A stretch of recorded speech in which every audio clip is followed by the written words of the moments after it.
everybody, and in today's video we're going to talk about solo backpacking. I know some of you might be afraid to travel by yourself and are looking for people to travel with you because you're afraid to get out of your comfort zone. I know this was one for me. Before going to Southeast Asia, asked all my friends if they wanted to come with me. Some of them say, yeah, I'm going to come with you. Like, oh, in the next 3 months. And then 3 months passed, and it was 6 months. Then it was a year. The thing is, different people have different paths in their life, different goals, different jobs. And at one point you gotta say, screw it, I'm gonna go by myself or else I'll never go.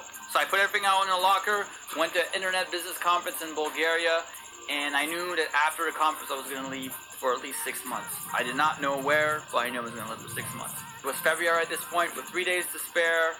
I was asking myself, do I do the whole Europe backpacking trip, or do I go to Southeast Asia?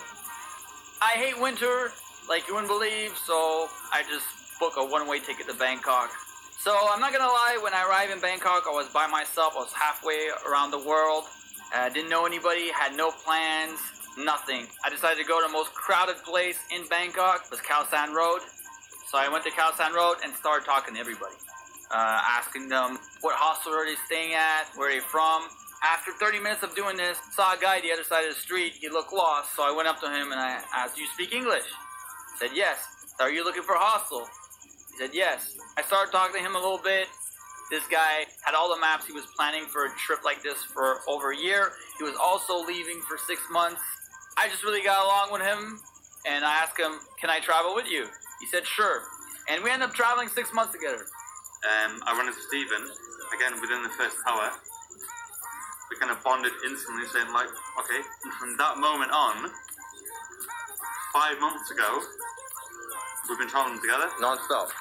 Non-stop. So my first tip is to start in Bangkok. A good starting point for your backpacking trip is Bangkok. So most people you will find Bangkok are the beginning of their trip. So you have higher chances of having long-term backpacking buddies by starting in Bangkok. That's the reason why. Tip number 2 would take the slow boat into Laos on the Mekong River. This is huge. Some people can fly into Laos. I highly suggest take the slow boat. It's a very long boat ride, to be honest. It takes 20 hours. In all, it's a 2-day trip. You stop halfway in a hostel. But the thing is, you're with 200 other people on this boat. 99% of them are backpackers as yourself, and also at the beginning of their trip. It's very boring to be on a boat for that time with no TV, no entertainment, no music. You're going to start talking to people, and you're going to create bonds with people, guaranteed.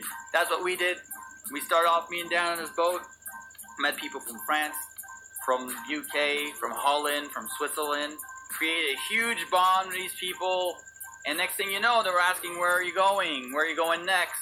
And then we would meet up all across Southeast Asia for the next 3 months. At one point, we were traveling with a big group of 18 people. These people were great to be around. They're still my friends today. They all live in Europe, so they're actually having a meetup this weekend, which I can't go. Sucks. So, tip number 2, take the slow boat down the Mekong River into Laos. Great way to meet other backpackers and travel buddies. Number 3 is very, very obvious.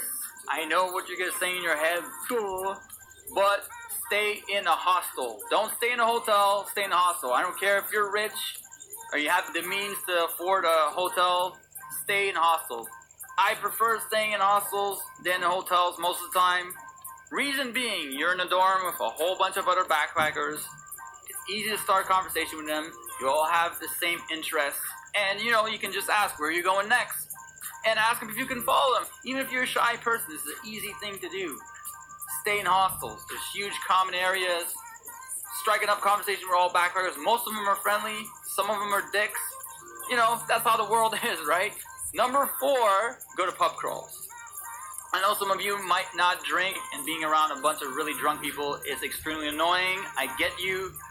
But pub crawls is a really good way to bond and meet people. Even if you're sober, I don't think I would do it sober, but it's a good way to meet people. If going to pub crawl is not your thing, you can also do organized tours. Most hostels these days, they have these organized boat tours, city tours.